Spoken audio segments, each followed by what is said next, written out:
একটা জিনিস বলে রাখা ভালো। দেখো, আমরা এখানে যে অ্যাড, চেঞ্জ, মডিফাই করলাম, ড্রপ করলাম, শিখলাম, অ্যাড আর চেঞ্জ কিন্তু একেবারে জাস্ট একটা ওয়ার্ডে লেখা, অ্যাড আর চেঞ্জ।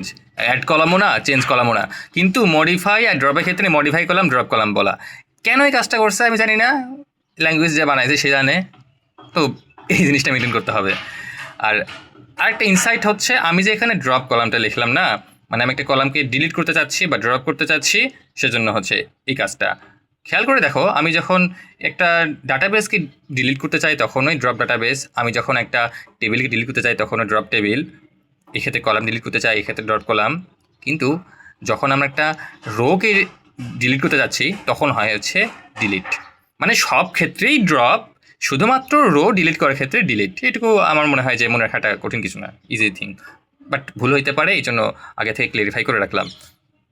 তো এই পার্টটা বা এই পেজটা যেহেতু শেষ, এখন আমরা পরের পেজে চলে যাই। পরের পেজে আমি আচ্ছা কিছু রাফ ওয়ার্ক করে রাখছিলাম। আচ্ছা, রাফ ওয়ার্কটা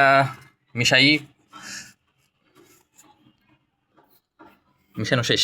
তো এক্ষেত্রে আমি প্রথম যে কিওয়ার্ডটা দেখব, আমি টেবিলের স্ট্রাকচার দেখতে চাই। টেবিলের স্ট্রাকচার বলতে আমি বোঝাচ্ছি এই টেবিলে কি কি কলাম আছে আর সেই কলামের ডাটা টাইপগুলো কি। ওই যে মনে আছে না, আমি শুরুতেই এখানে টেবিল ক্রিয়েট করার সময় স্ট্রাকচার দাঁড় করাচ্ছিলাম, কোনো ডাটা কিন্তু দেইনি, যে এখানে নাফিস রহিম করিমের কোনো কিছু কিন্তু বলা নাই। শুধু বলা আছে এখানে আমার এই টেবিলের নামটা কি আর হচ্ছে এখানে কি কি কলাম থাকবে আর সেই কলামের ডাটা টাইপগুলো কি। তো আমি যদি এই স্ট্রাকচারটা দেখতে চাই তখন আমি ইউজ করব আমার এই ডেসক্রাইব আমার টেবিলের নাম টু টেবিল। বুঝছো, এটা আমার স্ট্রাকচার দেখার ক্ষেত্রে এই কিওয়ার্ড বা এই কিউরিটা ইউজ করি।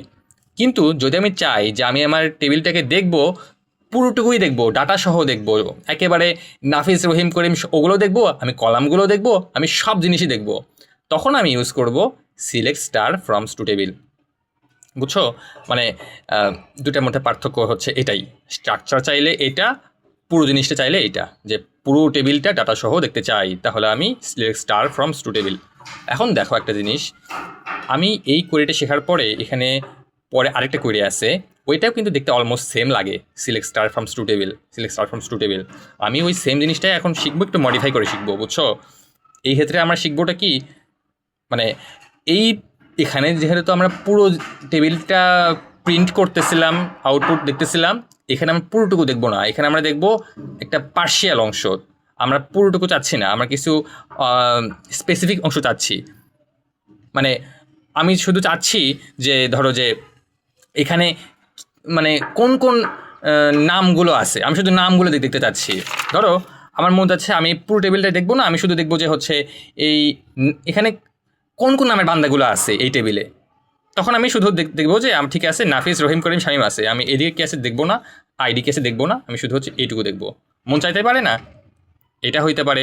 আবার আমার মন চাইলো আমি শুধু এই নাফিসের শুধু এই অংশটুকু দেখবো, এটাও হইতে পারে। মানে আমি এই এই যে পুরো টেবিলটাকে পুরোটুকুকে না দেখে পার্ট পার্ট করে দেখবো, সেই পার্ট পার্ট করে দেখাটাই আমরা এখন শিখবো। এভাবে যে দেখো select star froms two table, এই স্টারের জায়গায় আমি হচ্ছে এক বা একাধিক কলাম লিখতে পারি। বুঝছো, এই স্টারের জায়গায় স্টার যখন থাকে, স্টার মানে আমি সব কলাম দেখব। কিন্তু যদি আমি এখানে শুধু নেম লিখে দেই, নেম মানে নেম নামে আমার একটা কলাম ছিল না, এই যে দেখো এখানে আইডি নেম অনেক অনেক কিছু, এই যে নেম, আমি যদি শুধু নেম কলামটা ওখানে লিখে দেই তাহলে আমি এই ডানের এগুলো দেখবো না বা আমি এই আইডিও দেখবো না। তখন আমি দেখবো নেম প্রিন্ট হবে, তারপরে নাফিস রহিম করিম শামীম, ও শুধুমাত্র এইটুকুকে প্রিন্ট করবে। তো select name from two table. বুঝছো, আমি হোয়ারের মধ্যে গেলাম না, হোয়ারটা আপাতত সাইড করে রাখো, ধরো যেটুকু আপাতত নাই। কথা হচ্ছে আমি যদি শুধু নেম অংশটুকু দেখতে চাই তখন আমি লিখবো select name froms two table. বুঝছো, এই হচ্ছে বিষয়।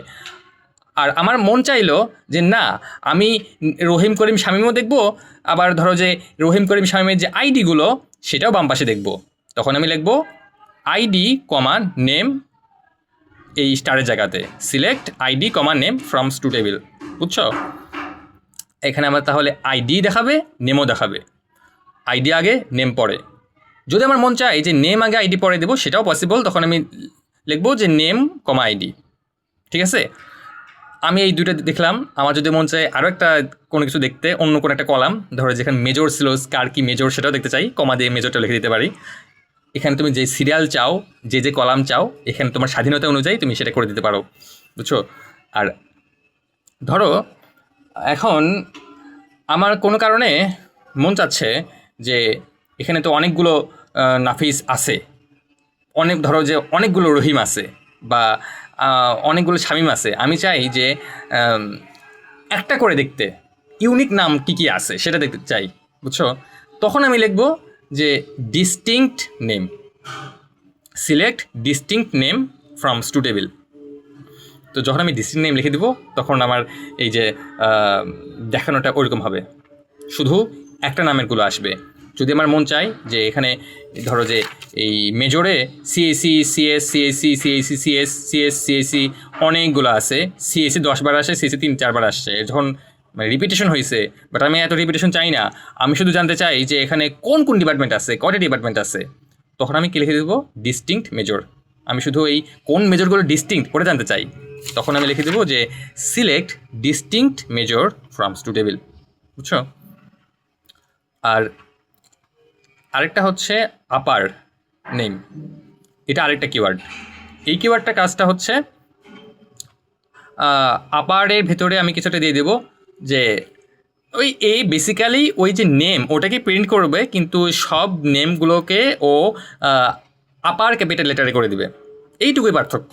এখানে আমি অন্য কিছু দিতে পারি, মানে যেগুলো স্ট্রিং অবশ্যই, এখানে কিন্তু আমি কোনো ইন্টিজার পাঠাবো না, কারণ ইন্টিজারের তো ক্যাপিটাল স্মল হয় না, তাই না। এই আপারটা আমরা ইউজ করি যখন আমরা কোনো একটা কলামের যতগুলো ডাটা আছে, নাফিস, রহিম, করিম, শামীম, আমি সবাইকে ধরো যে বড় হাতের ক্যাপিটালে দেখতে যাচ্ছি, কোনো কারণে মন চাইছে, তখন আমি এখানে আপার ইউজ করব। আর ধরো যে এই যে আপারটা ইউজ করলাম, ইউজ করার পরে আমি ধরো এখানে এই নেমটা যে পাচ্ছি, শুধু নেমগুলো যে আসবে, এটা আমার আউটপুটটা কেমন হবে, আউটপুটটা হবে এরকম, বুঝছো। এখানে আপার আসবে, আপার নেম, আর নিচে আসবে ধরো যে হচ্ছে নাফিস, রহিম, করিম, সবগুলো বড় হাতের, আরও ব্লা ব্লা ব্লা অনেকগুলো। এখন এক্ষেত্রে একটা সাটেল জিনিস শেখার আছে। ধরো এখানে আমার যে কলামটা, এখানে আপার নেম কেমন করে দেখা যাচ্ছে না, একটু দেখতে কেমন জানি লাগতে পারে। মানে আমার কলামের নাম ইউজুয়ালি কখনো এভাবে দেই না যে আপার সেটা ব্র্যাকেটে হচ্ছে নেম, এটা মানে কোডিং স্টাইল বা ফাংশন স্টাইল, যে হচ্ছে একটা ফাংশন বোঝাচ্ছি। কিন্তু একটা নর্মাল ইউজারের কাছে ক্ষেত্রে সে যদি দেখে যে আপার ব্র্যাকেটে নেম, তার কাছ থেকে একটু হচ্ছে কেমন জানি লাগতে পারে। তো এই নামটা এখানে যেরকম আছে আপার ব্র্যাকেটের নেম, এটা যাতে এরকম কেমন জানি না লাগে, তখন আমরা হচ্ছে একটা কাজ করতে পারি, এইখানে আপার নেমটা না লিখে লিখতে পারি যে আপার নেম অ্যাজ কিছু একটা, যে ধরো যে U name, U underscore name, এটা বলতে আমি বোঝাচ্ছে যে আপার নেম। তখন আমি যদি আপার নেম অ্যাজ ইউ নেম লিখি, তখন হবে এটা কি, তখন হবে হচ্ছে এই ওপরে আবার ব্র্যাকেটে নেম না হয়ে তখন হয়ে যাবে এটা হচ্ছে ইউ নেম, বুঝছো। এইটুকুই হচ্ছে পার্থক্য। আমি যদি অ্যাজ ইউ নেম না দেই তাহলে ওই আপার নেমটুকুই দেখাবে, আর যদি অ্যাজ ইউ নেম দেই তাহলে এই হচ্ছে ইউ নেম, এই ইউ নেমটা দেখাবে। এখানে আমি অন্য যে কোনো কিছু দিতে পারি, এখানে আমি তোমার যেটা মন চাই তুমি যেই নামটা দিবা এখানে সেই নামটা শো করবে। এই অ্যাজের কাজ হচ্ছে এটা। তো আমি ব্র্যাকেট এটাই লিখছি যে এক্ষেত্রে কলাম টাইটেলে আপার নেম দেখাবে, যদি আপার নেমের জায়গাতে অ্যাজ দেই তাহলে হচ্ছে নতুন নামটা দেখাবে, বুঝছো। পার্থক্য বুঝতে পারছো আই থিঙ্ক। এখন এখন একটু একটা কমপ্লেক্স জিনিস দেখব, খুব বেশি কমপ্লেক্সও না, মোটামুটি ম্যানেজেবল।